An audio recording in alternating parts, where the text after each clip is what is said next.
on some things. Here. All right, if you're watching or here, we're just getting going on all the platforms. Facebook's kicking off. YouTube is there. We go. All right, I think we are good. Are we up? I think so. All right. The InstaFace. It's up. This is round 92. Round 92. And we have no new parts to show off. Come on, guys. Come on. We released so many things. Grab some. All right, well, welcome to the 034 Motorsport live chat platinum hour. Two guys in a cup. Oh, God. We have Two cups. Okay, sorry. Two cups. Not that it makes any difference how many. Two cups with brown fluid in them. Let's see. Oh, I got it's water. Also known as Platinum Hour, and we still don't really have a name. So, but Branding's a little off on this one. it is number 92 since 2020, so that's pretty cool. Almost one a week. We're here to answer all your questions about 034 Motorsport products, services, history, anything 034, how to say it, How to spell it. Lots of questions about when we'll be doing certain things. Everybody wants to know when things are getting released. We love We your do too. questions. And we take a no BS approach. I'm Javad. This is Nate. It's Nate's birthday today, so please wish him happy birthday. And of all the things he could be doing, he's Yep. here Yep. answering your questions about when a tune's going to be right.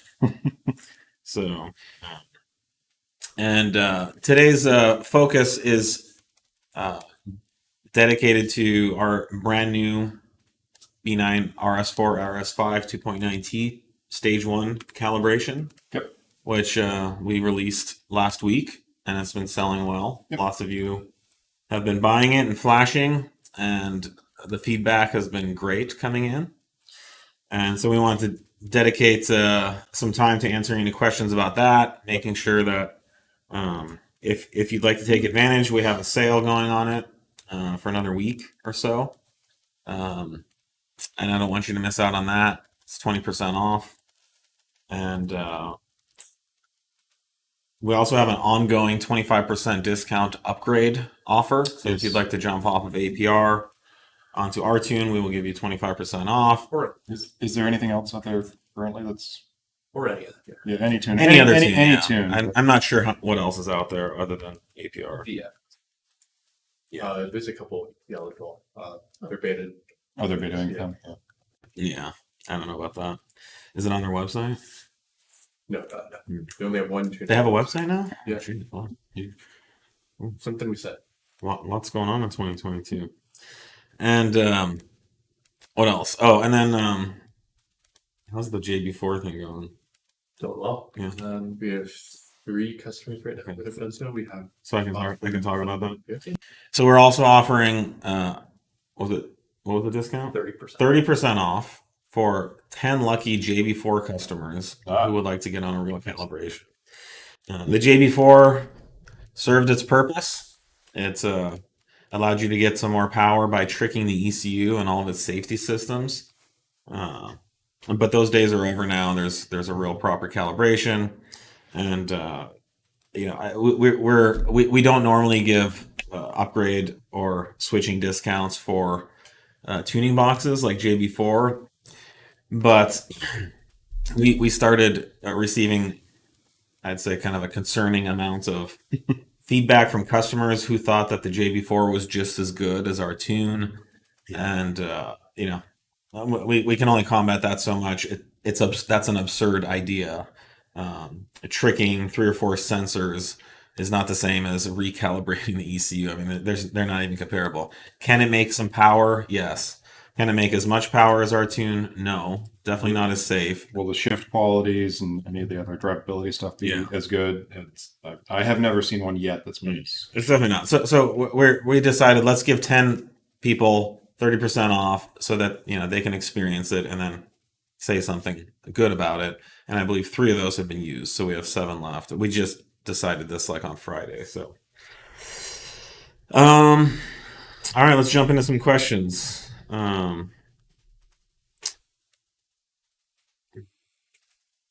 Let's see, we get a bunch here. So yeah, as I discussed, we're going to be answering B9 RS5, RS4, 2.9T questions about our brand new stage 1 file that we just released. So let's jump into it. Okay. Let's talk about the power figures. So stock 2.9T horsepower is 441. Yeah, Audi grades it at 444. We measured 441. On our dyno, we came in at a 441 crank. Yeah, and 467 torque. Okay. So based on that, which is basically the same as factory, within a few horsepower, our advertised power for stage 1 is 484 horsepower and 501 torque. And that's stage 1 on 91. Stage 1 E85, we are rating at 532 horsepower and 548 torque. Yep. And then 1 plus, which would be our stage 1 tune, or our 1 plus tune, plus a high pressure fuel pump. Yep. You're going to need to source a high pressure fuel pump that flows about 25% more than factory or more. 37. 37%? That's where they're all kind of landing right now. Okay. I guess most of the options are 37%. So you want something like that. And on E85, we're getting 566 horsepower and 610, which is just crazy. So these are all crankshaft figures. So jumping into some of the questions, someone's asking what is drivability like compared to JB4 and other piggybacks. I mean, in our own experience, we've tested a lot of piggybacks. We haven't come to market with one yet, but shifting quality is smoother. That's one of the biggest things you're going to usually notice right away is your shift quality is pretty severely degraded. I don't know. Some people claim it's not, or it's great, or maybe they just don't know what they're looking for. But it's the TCU is basically being lied to as much as the ECU. So your torque reporting is generally severely underrated, or it is underrated. And so when the TCU is trying to manage that torque and then adjust for the engine power to change gears and get into the next gear, it's getting all the wrong data from the ECU. So it doesn't know how much to how much power to pull, how much clutch clamping or line pressures it's going to need. So it's always playing catch up. To clarify, when you put a JB4 or a tuning box on a stock car, it shifts worse than stock. Mm-hmm. That's just how it works because all the ECU and TCU are now being tricked and lied to, and the inputs are now compromised, so the outputs are compromised. And it's across the board too. It's it's everything from the sport diff to the traction control to it's literally everything that relies on the torque output. The calculated torque from the ECU. All these other systems now depend on. So those are all being scaled down and fudged. Yeah. Imagine you're at work and you're trying to do your job and you're relying on other people to give you information on how to do your job well, and they're all lying to you. So it's generally not how things are supposed to work. So we go in and reprogram everything so that the ECU and TCU are getting accurate data, as accurate as it is stock. And in most cases, we're able to improve on factory drivability because even the factory leaves some issues in the tuning that we can go in and resolve. Let's see, what else? Where did that go? It was right up here. We finished off on that. No, we weren't done with that one yet. We were only talking about shift quality. There's other issues like throttle response, throttle drivability, input, which is a big one of the defining things of drivability is when you dip into the throttle, the throttle body has to correspond to the amount of movement of the throttle pedal. And again, because it's being lied to and tricked, that's going to cause drivability issues. And then, we can actually control the power and torque curve through the boost control system. A JB4 can't do that, so it can maybe try to trick the ECU more in some places than others to manipulate the boost, but it's just such a hodgepodge way to do it. And again, JB4 is doing probably this better than anybody. If you're going to lie to an ECU, they do it probably as good as anybody. So no offense to JB4, they just don't know. They don't calibrate. Yeah, it's a different way. They don't have a tuning process to try and accomplish this. So of all the compromised tuning box solutions, JB4 is the best, which is why all of you have probably purchased it. But I mean, it's just crazy for an RS Audi to have its ECU tricked into creating more performance. It just seems so wrong. So, we'd like to bring the proper option to the market. This is a true world-class tuning solution. The fact that people are even comparing it to JB4 is concerning and tells me that people really don't understand what they have under their hood. Fortunately, lots of people aren't blowing their engines on these apparently, but it's pretty shocking that they don't. And I guess it speaks to how good the factory safety systems are. There's a big safety net under the JB4, and it's working really hard to keep things from being damaged. Yep. But I don't think that's the kind of safety that you want in your. I mean, if you blow a 2.9T motor, it's going to cost you like 30, 40 grand. No idea. Just the motor from the factory is probably 20, 30 grand. So, and it's those safety nets are all founded though on expected parameters that the ECU is getting. So things like say you have an O2 sensor that fails, an oxygen sensor that fails, which is not uncommon.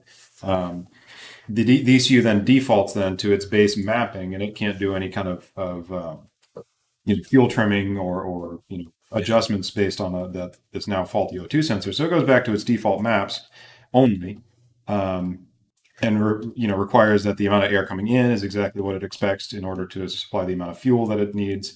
And when your tuning box is in the middle, lying to the ECU about the amount of air coming in, then your fuel mixture is going to be incredibly lean, is how it's going to end up being metered, because it thinks there's a lot less air getting in. So there's stuff like that where if everything on your car is working correctly, great. But if you get a sensor that drops out and you have to resort back to the fail safe or the default mappings, you're in a lot more unknown territory there. But to follow up on JB4, someone asked, it appears you have the same performance as a JB4 on 91, except you're flashing the ECU. Identical? Okay. I don't know. I haven't seen those JB4 performance numbers. We have not really released a lot of performance data. It's possible that peak horsepower on some dyno could have been measured similar to what we're posting. I'd love to see it. In general, tuning boxes produce much less power because they can only trick the sensors so much. There is a limit to how far you can take that. And an identical quarter mile time on full 85 as APR ran a year and a half ago. All right, so for the record, we posted a draggy of our car during tuning calibration development, which was pretty early on in the development.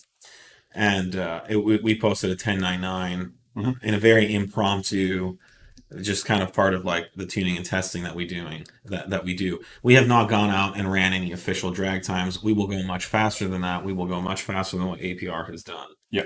Yeah, that was like full, completely unprepped car, just out doing some testing. I guarantee APR prepped their car. I don't know what they did to it, but typically APRs. I mean, there's been all kinds of APR has hidden nitrous in cars and stuff to post past time. But I don't know what they've done this time. But we will go much faster than APR. Just in a full weight street trim car with our tune and flash with the 85. They're running tires too. Yeah, this was like stock wheels and tires. So they had our 888s. We were just on factory street rubber. I mean, there's we can go on. Yeah. But no, there'll be more times posted. There'll be lots more fast drag runs from us. Don't worry. We haven't really posted any yet. Yep. Let's see. What other gains are there from your tune versus my current piggyback and 91 octane? Well, reference the entire section that we just talked about your piggyback. Drivability, safety. We don't need to rehash. Yeah, it's all we just went over. Just as far as like advertised tuning numbers, if you look at APRs, and sorry to call out APR directly on these, but they inflate their factory power numbers by about 20 horsepower. So if you'd like to go look, we're actually quoting below factory power. So we're 441 and and the factory claims 444. But they're adding 20 horsepower to about 20 horsepower to the factory numbers. They've been doing this for a number of years. I'm not sure what they think they're getting out of it. Well, what they get is I guess I'm sorry. Yes, what they get is people don't know. Yeah. People don't get it or they don't see, and so like I said last week, if you're in a high jump competition and when it's your turn, you put a 6-inch step stool there, you're going to go 6 inches higher than everyone else just because you're already starting at a higher point. So APR inflates the factory number and then they add to that. So if you take a look at the deltas, they're nothing special. Currently, they're about 20 horsepower higher than our quoted figures. And in some cases, when you take out their 20 horsepower, we're actually a little bit higher than. But all week long, I've been hearing that you're making less power than APR. That's absolutely not true. Yeah, if people are just looking at the top line number, one number without any context, and you've got to do it as a just like a dyno reading. You've got to look at your baseline and then your after. And don't take my word for it. Just go to their website right now. It's right there. Look at the as measured by APR stock numbers. Maybe Aaron's rushing to the website to correct it. I don't know. Magically, they're 20 plus horsepower over Audis when what we measured lined up exactly with what we would have expected. And you're welcome to go through their entire catalog. You can look at their MQB numbers, their Gen 3 EA 888 numbers. It's been like that for a while. The 3.0 T numbers, their DAZA numbers, they're all, they inflate them to various degrees. If you're cool with that as a customer and you have no issues with that, that's just not, we don't do that and we will report things accurately. As far as over other tuning options, which again, I'm not sure there's much other than APR on the market. We are just beginning this program, so we just have released this tune. Yep. We will be adding all of our features. So if you want to go look at the features that we have for our B8 3.0 T tunes, we will be updating RS 2.9 T tuning to all these type of features. We are just beginning development. I believe you'll find that the other tuners on the market have pretty much released something and that's it. They're moving on to other things. Yep. We are just getting started. We're very committed to the B9 program. You can take a look at the massive success we've had in 3.0 T. Nobody's even competing with us. And there's been polls recently, and I sound kind of cocky and insane, but it's true. If you go look at the polls, it's like 50 to 75% of B9 3.0 T users are running our tuning now. So we will bring that same kind of success to 2.9 T. Our OEM plus type tuning, the safety strategies that we employ, we keep the factory TCU connected to the ECU so that it is involved in the safety strategy of reducing torque when there's a problem in the TCU or drivetrain.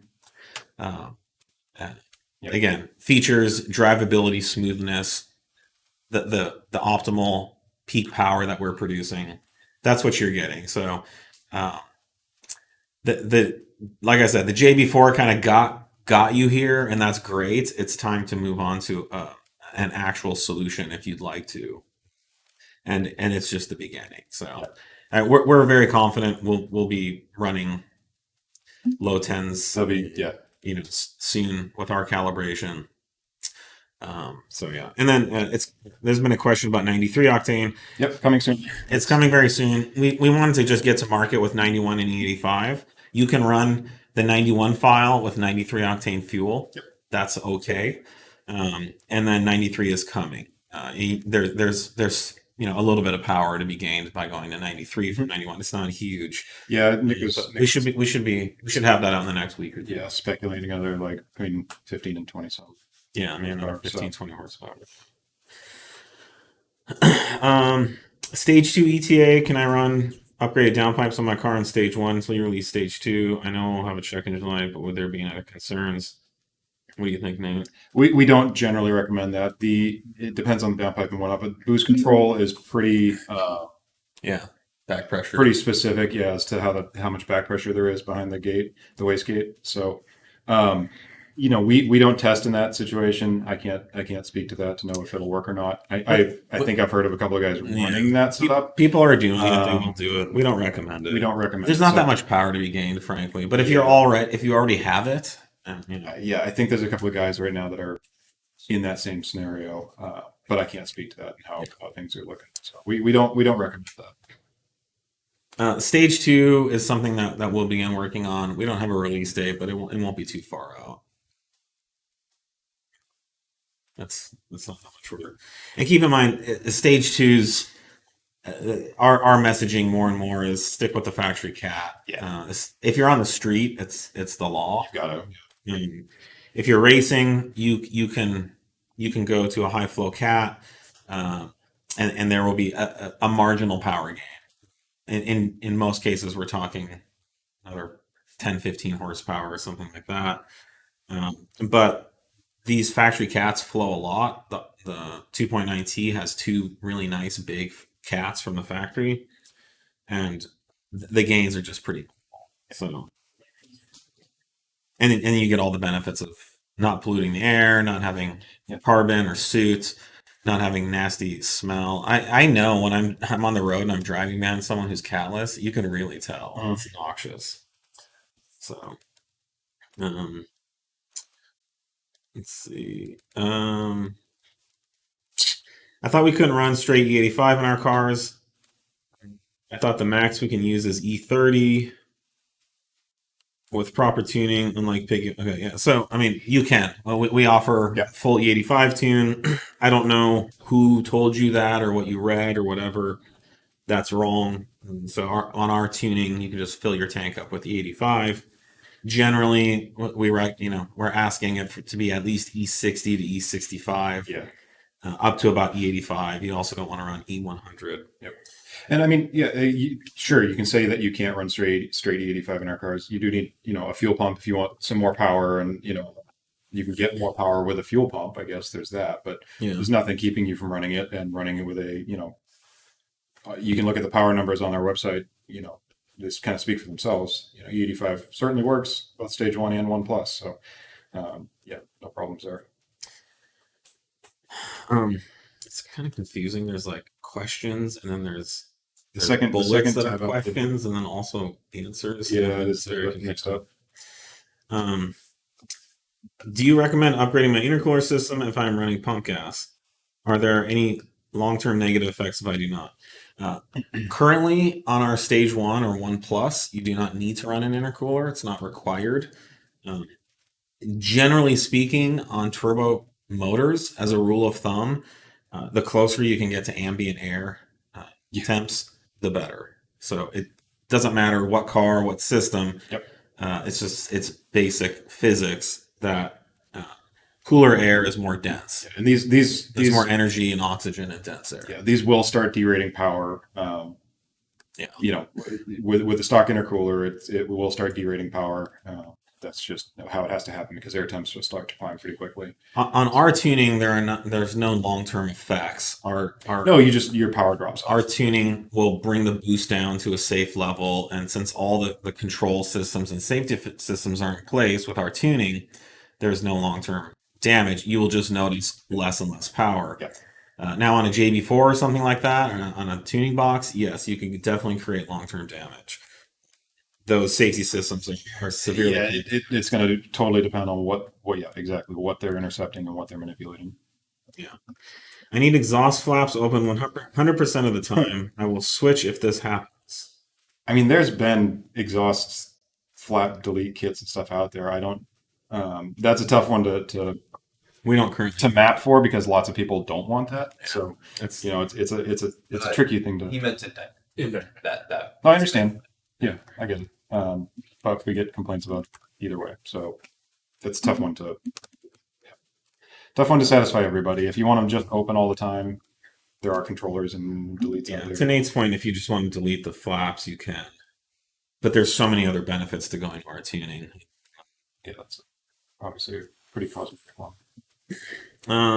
What hybrid turbos are you going to develop for? So currently we're looking at TTE 720 and possibly Pure 700.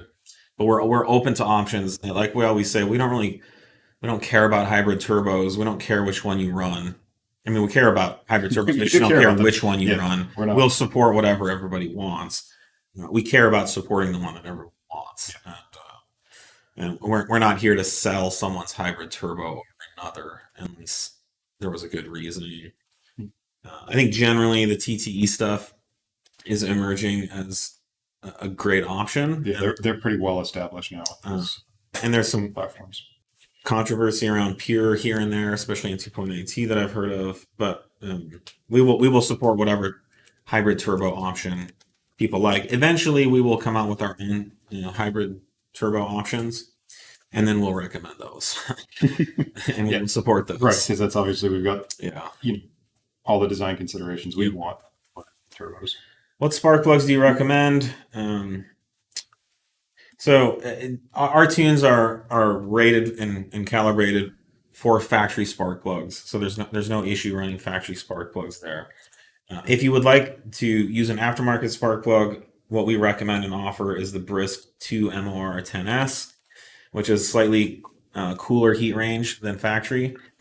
This is just a good performance plug in general. You can read about the benefits of Brisk plugs on our website if you'd like. And the cooler heat range just makes the plug more detonation resistant. And I went into detail about that in last week's episode. But it's a little bit more forgiving when it comes to detonation and what fuel you're running and stuff like that. Yep. But again, if your plugs are firing and you're not getting misfires or anything, there's really no power to be gained by swapping out your plugs. Or coils. No, there's no coil issues either. Unless you just like a different color, then that's a perfectly good reason. Yeah, as long as that coil is as good as the factory. Yeah, in a lot of cases they're not. E85 maintenance, any difference? Plugs, oils, oil change interval. I think we have a clip out speaking to We've this. talked about this, yes. In general, you want to change your oil a little bit more often. Yeah. The E85 has water in it, and it's water soluble. It's alcohol. Yeah, you can also think of it as like change your oil, maybe not based on mileage, but think of it as how much fuel is pushed through the motor. So, E85, you're running 30% essentially more fuel through the motor. So you take that into account. That's a good way. And say maybe I need to do like a 30% reduction on my oil change intervals, just as a safe, balance everything out as much as possible. Yeah. The plugs, just change them out when you start seeing a misfire. Yeah. But I mean, I haven't seen any need to change plugs at any different interval on those. Other than, we're running a lot more power, so that in and of itself, I don't think it's an E85 thing, just potentially a more higher power. I think in general too, we've seen injector clogging issues on FSI motors, possibly at a higher rate than we did with Ford injection. It's such a hard. It's hit or miss. Yeah, it's hit or miss because there's so many, obviously, way more people out there running fully 85 or ethanol blended files that don't have any injector issues. Mm-hmm. And then there's also a lot of guys with stock motors, stock tunes, stock everything that have lots of injector failures too. So, I don't have a good lock on any change in performance, but you can always just flash it to the 91 file or 93 file or stock file, run through a tank or two of fuel if you feel like you want to clean things out. Yeah, it's not a bad idea.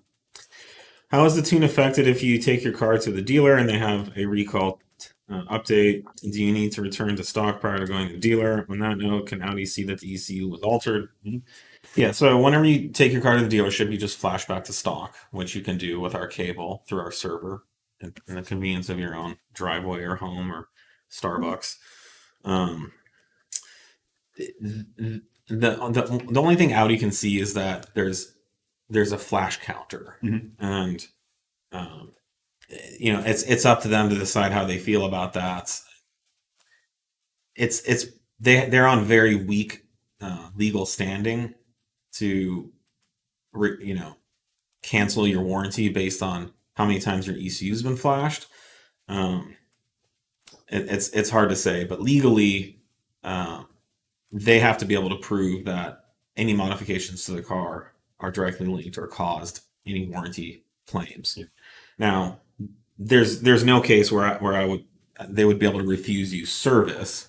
So if your ECU needs an update or there's a recall, legally recalls are legal things. They're required by law to fix your car. But if you blew a motor or something and there was a few extra flash counts, they could try to give you a hard time about that. But I just don't think, we're not here to say anything for sure, but legally they would have a hard time proving it. Yeah. Now the question is, do you want to go through that and argue with the dealer and then contact Audi corporate and do all that? And flash counts are an interesting thing too, because I want to say it's by law that third-party shops are allowed to flash and update and perform updates and reflashes on control units. Audi has a whole dealer and privateer oriented system that you can reflash controllers through. So the flash count is not indicative that it's necessarily a performance file that was flashed. So Sure. That's a tough metric to use as a definitive yes or no. And Audi's a private business. They can do whatever they want. Yeah. They could say we're not serving people with black hair anymore. And then there'd be like ACLU lawsuit or something. But you also own the car. You're a free citizen of this country. And if you want to frickin' flash your car, you can. And if it doesn't damage or hurt the engine, then nobody should care about that. Yeah. And it's one thing to blow up your motor and then expect Audi to warranty it. It's another to just enjoy your life, flash a perfectly safe and world-class tune to your ECU, enjoy your driving experience that much more, and then go get products and services at the dealership. So I don't like the dealership scaring people into not doing what they deserve to do, but I also don't support people trying to rip off the dealerships either. Right. There is, and There are no, if you look across all of our tuning, there are no confirmed cases that any of our tunings have blown up engines. People have blown their engines while on our tuning, and in almost every case we've looked and researched those and found that the root cause had nothing to do with our tuning. Right. So our tuning is very safe. We feel confident putting it on cars with factory warranties. We have no concerns about that our tune will do any damage. But tuning boxes are actually much more dangerous for the engine, and there's this idea that those are okay for warranty, and there's probably documented cases out there that people have blown engines on tuning boxes and taken them to a dealership and had them warranted. So anyways, all right. How's the tune affected? Okay. it's the same one. Yeah. Okay. Do you need to return to stock? Yes. So anyways, if you have a flash and going to a dealership, just flash back to stock. Yep. If they ask you about flash counts, just give them a blank look. It's none of their business. I would just be like, I don't know what a flash count is. and I've never heard anybody ask for that, but yeah, No. You don't even know what it is just to begin with, necessarily, because there are a number of times where it's incremented. If there's a like a lot of the RS3s that came in had to be updated at the port before they were allowed in. So they've got Maybe some guy like multiple flash counts on flashed it 10 times. Yep. Because there's wrong. So, yeah, it's a tough metric to use to stand on. Is there a specific heat exchanger and intercooler that you recommend for the B9 RS5? Yeah, we'd recommend the Wagner kit. I believe that's on our website or being added to our website. Yeah, that's a really nice, well-engineered kit.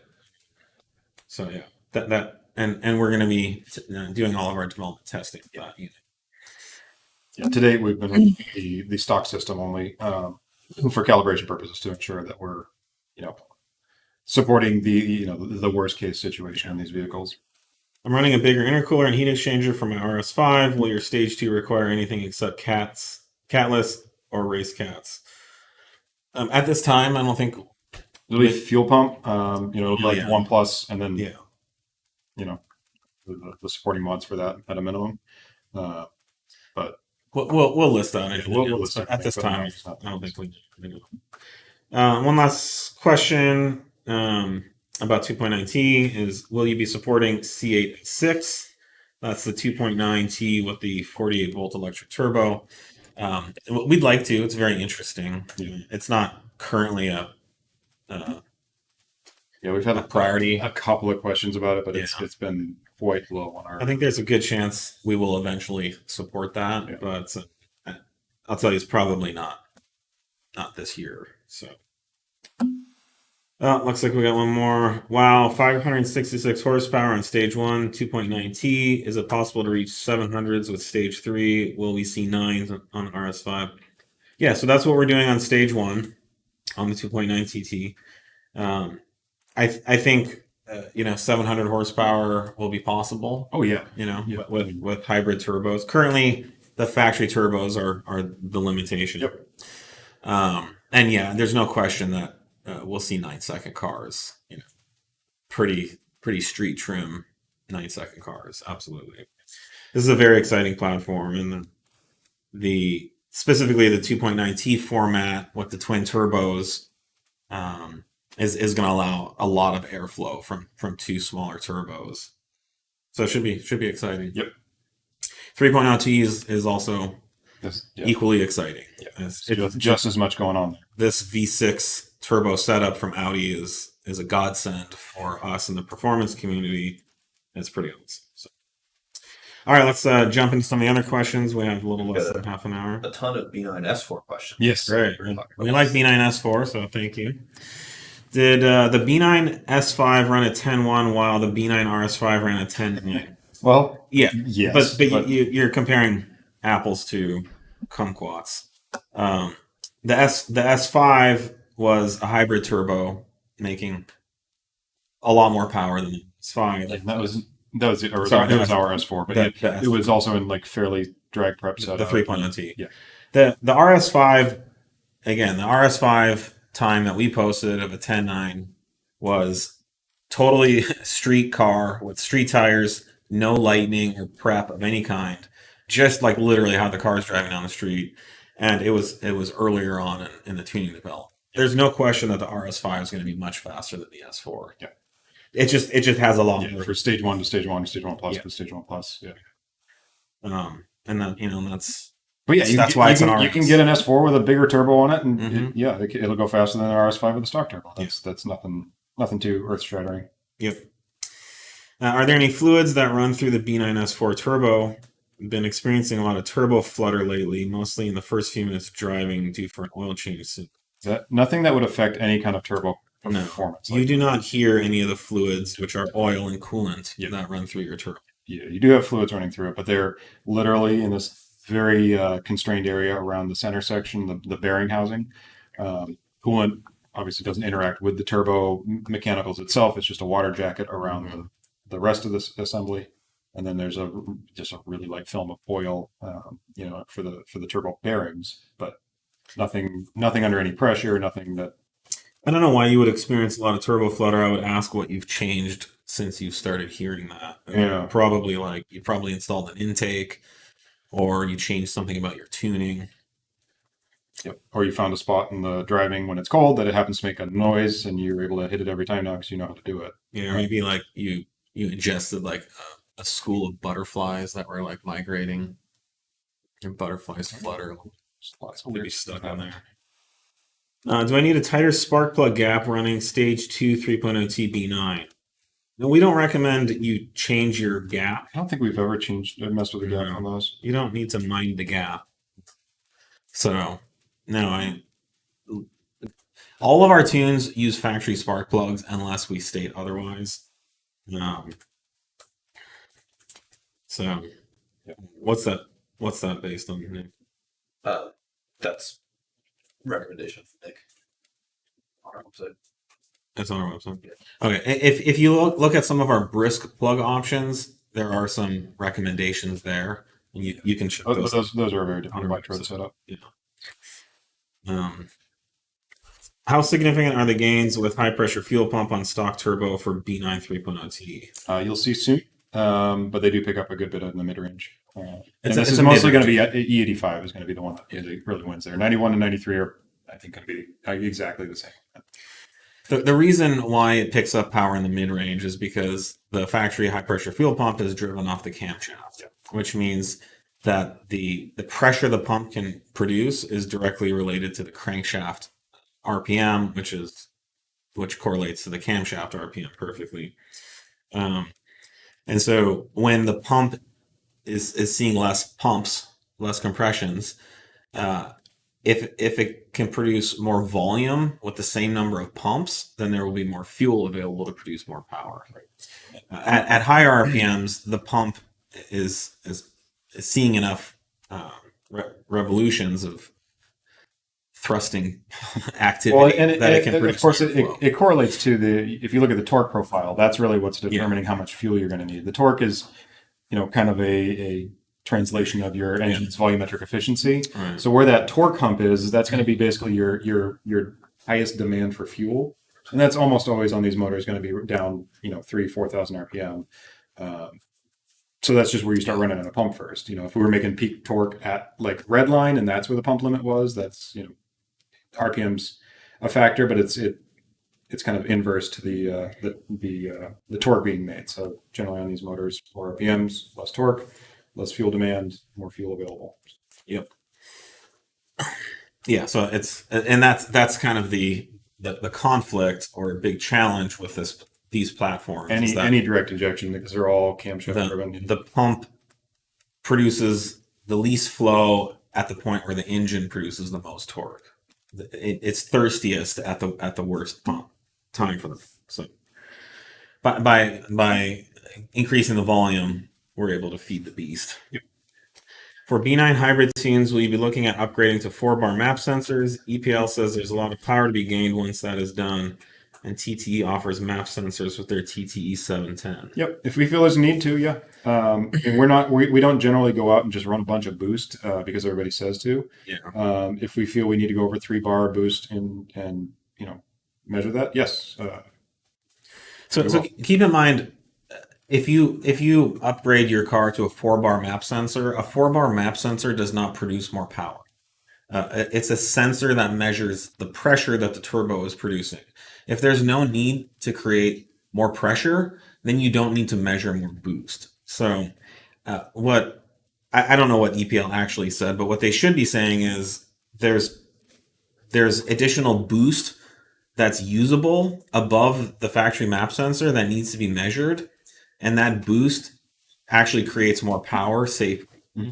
What we usually see is that really extreme high boost levels just generates more heat. It pushes the turbos outside of their efficiency range. We talked about turbo compressor maps a lot. If you'd like to read up on turbo compressor maps, you can go online and Google that. There's a lot of information out there. But turbos produce the most efficient peak flow in a relatively narrow range of shaft speed RPM and a ratio of pressure. So you can keep pushing the boost up higher. Just because you can make 3-bar atmospheric boost pressure doesn't mean you should. It may be that we want to run a little more boost, or we're close to that 3-bar limit, and we need that extra headroom just for the controllable and safety margin. Because once you're off the sensor, you can't read anymore. So we may not even be over that, but we'll determine that. I mean, that's if we feel a need for it. Yes. I would just caution anyone not to buy into any hype around supporting 4-bar map sensors. Yeah. It's a sensor. The question is the tuning good? Is it actually making more power? And under no condition is it better to just blindly run more boost. Yeah, more boost is not the answer. It's nice sometimes, but it's got to be used the right way. And if you're just making a bunch more boost, but you've missed a bunch of optimizations like cam timing or your ignition tables or your fueling strategy, right. You're just cranking more heat into the system. Yeah, and there's plenty of tunes out there that run more boost and make less power. So if that's what you want, then just follow the high boost hype. But that's not what we do. We'll run the correct amount of boost. The correct amount of boost to make optimal power.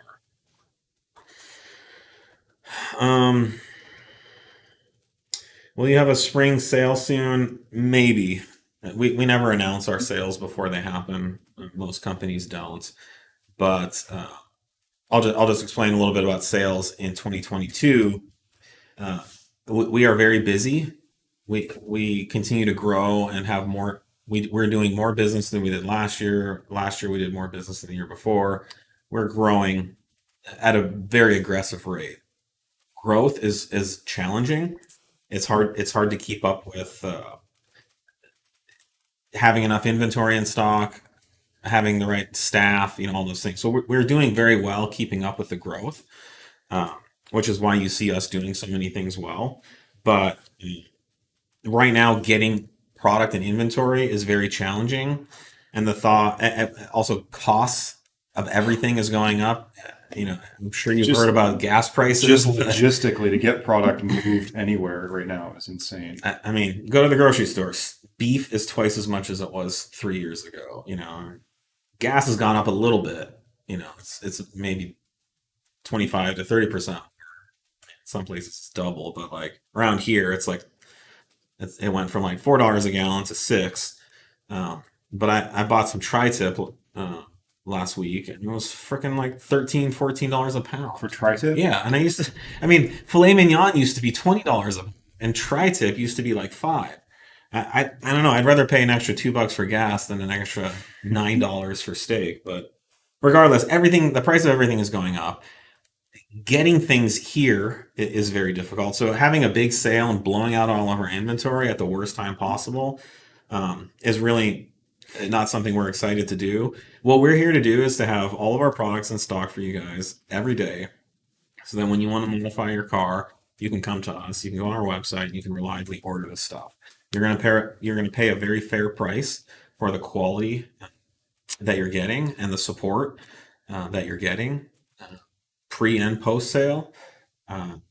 If you buy from us, you'll get all that. But I don't know if we're going to have a sale, because just if we blow out a bunch of our inventory so that you guys can save 10%, then we may not have anything in stock 3 months from now for all the other people who'd like to just buy stuff. So, very detailed answer to a simple question.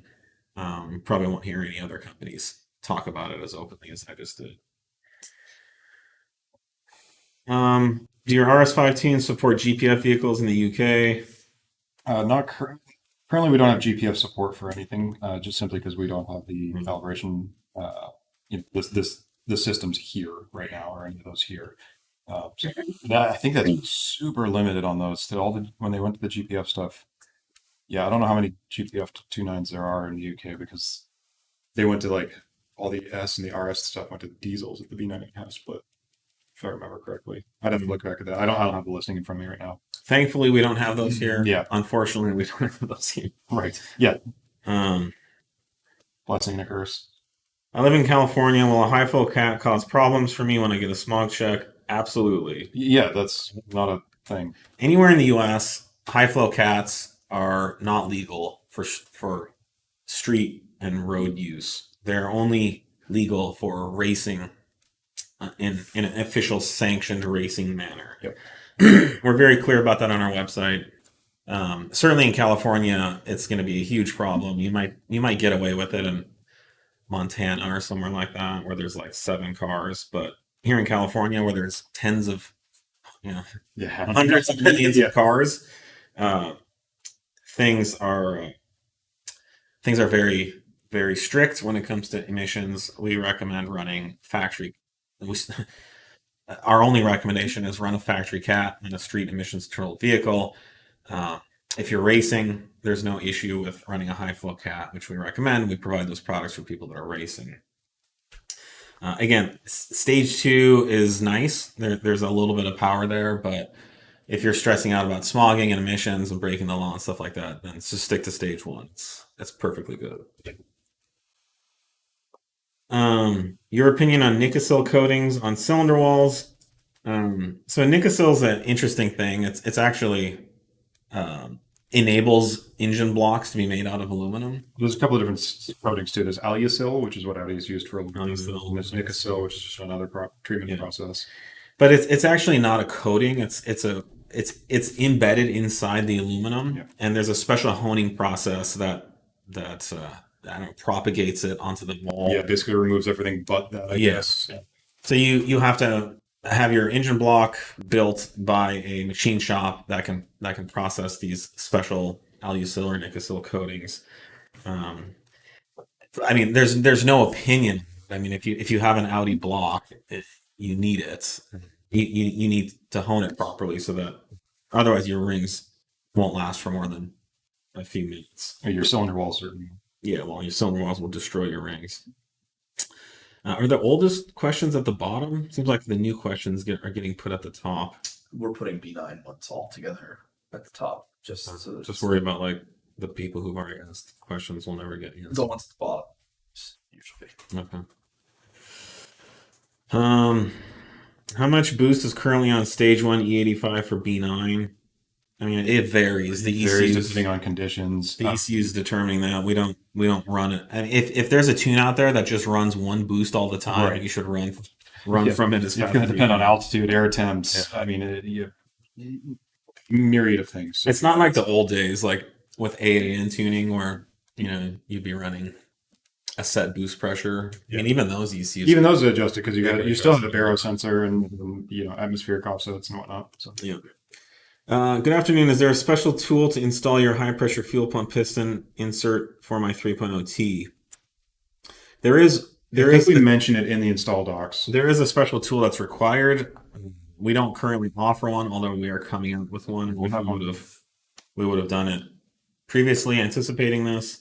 There is one on the market. I won't recommend it because it has some issues, but plenty of people use it, and you can do some searching out there. Yep. Yeah, I believe we listed in the install docs. There's probably like factory tools too that It's not a serviceable thing, so I'm not sure. there may be.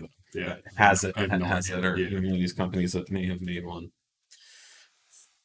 Can you at least hint at the power levels for hybrid turbo B9 3.0T? Oh God, I don't even know off the top of my head where we were at with that. Well, I mean, if it's a Anything. 740 horsepower turbo, we're not going to be that far off. Yeah, exactly. I mean, there's only so much. And then the turbo is going to be. We're going to manipulate the torque to be within a safe range, but we can produce the full power of the turbo if the fuel will allow it, which E85 should. That one, I think we were on. Yeah, I got to look back at those notes.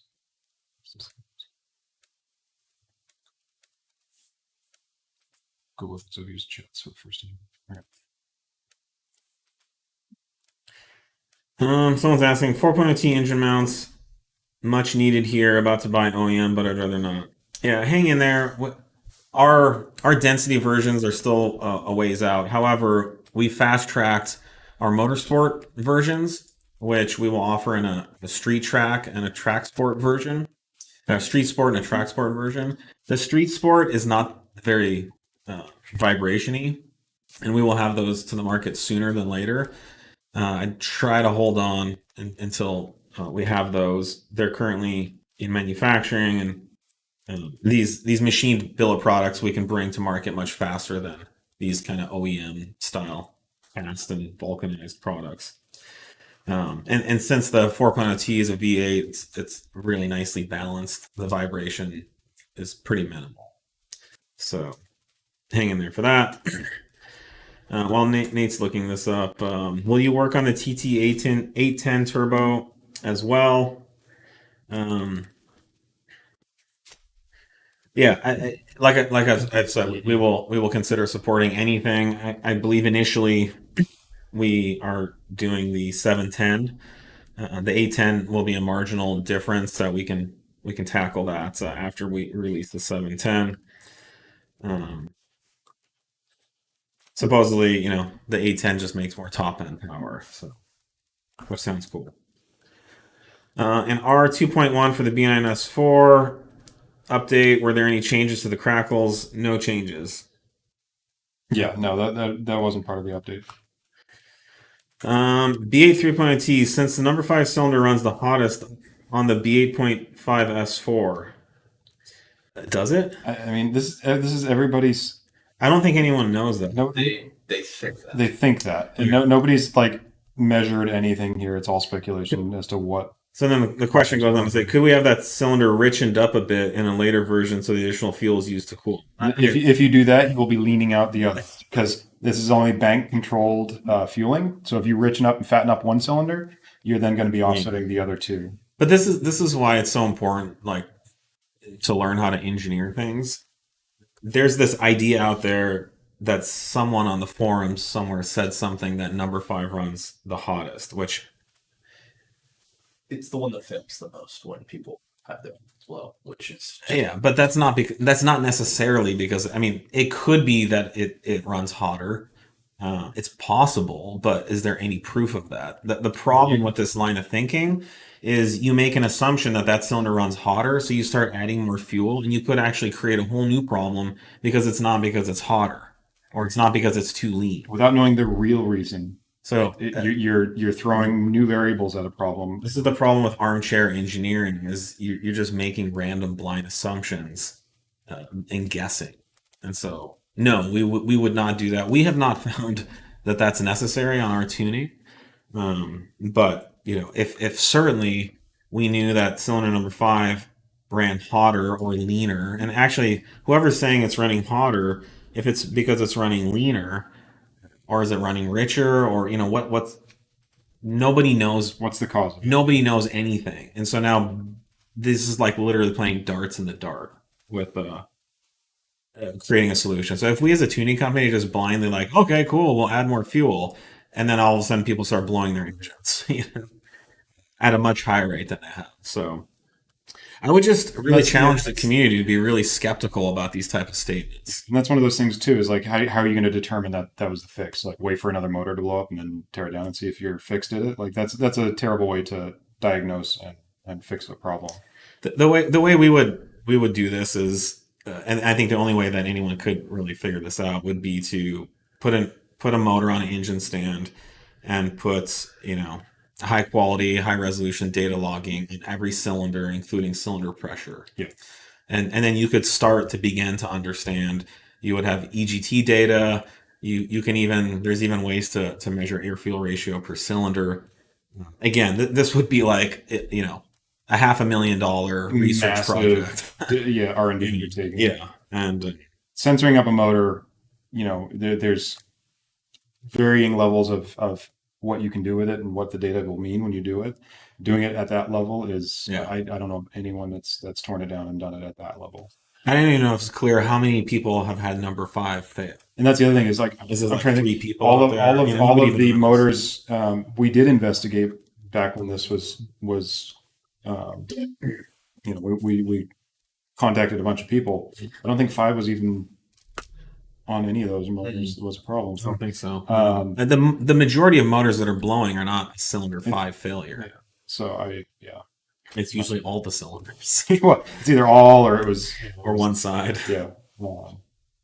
We lost one cylinder 2 because the injector failed. You know, it's so hard to blanket state and cover unless you have a data founded reason.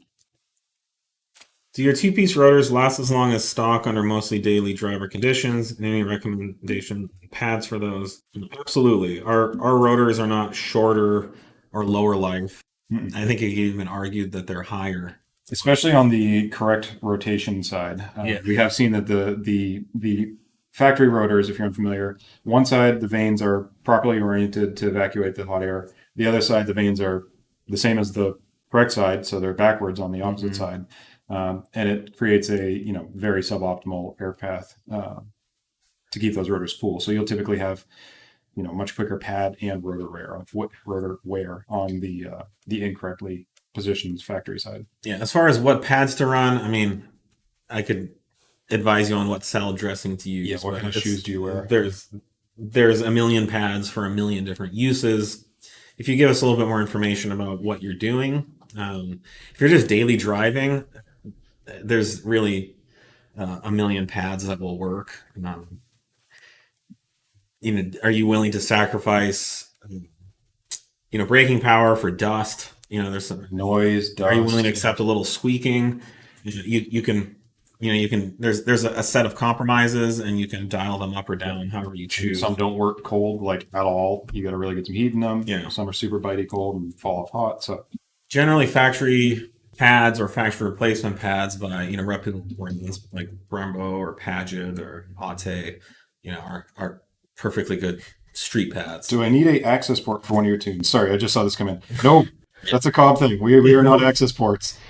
We have our own flashing cable. You will need, you need a medium to get the file onto your control unit. So it would be through a laptop and flashing cable is what we do. In our world, it's the Dynamic Plus flash.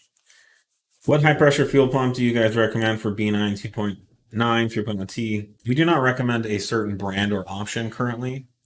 We are testing and seeing what's out there. We are working on our own as well. For the time being, all we can say is find something that flows at least 35% more than stock. Yeah. I don't know. Whatever. In that range, it's on the I site. think are we maxing out the high pressure? No. Yeah, We've so got some headroom there. 30+% is fine. I'm not here to. I don't want to give people that kind of I know, it's guarantee tough. down to like 1%, and then we get crucified because it's 1 lump or something like that. So it's just better to be. At this point in time, we don't have our own pump, so it's you're up to the stuff that's available on the market. And if we stick our thumb on and our stamp on some third party pump, then we're kind of beholden. Well, what do we have to gain from it? Yeah. We literally don't have an opinion as well, So Yeah. But as always, We've tested several in house. buyer beware. We've had no problem. Make the best choice. with what's currently on the market. A major reason why I don't want to weigh in on this is all the options on the market have had some horrible failure at some point, pretty much. So, they've all supposedly fixed it. They've re-released it, whatever. Okay, cool. You can figure that out. I don't want to be the guy that said, hey, go buy this brand, and then they still have a problem. So, carpe diem.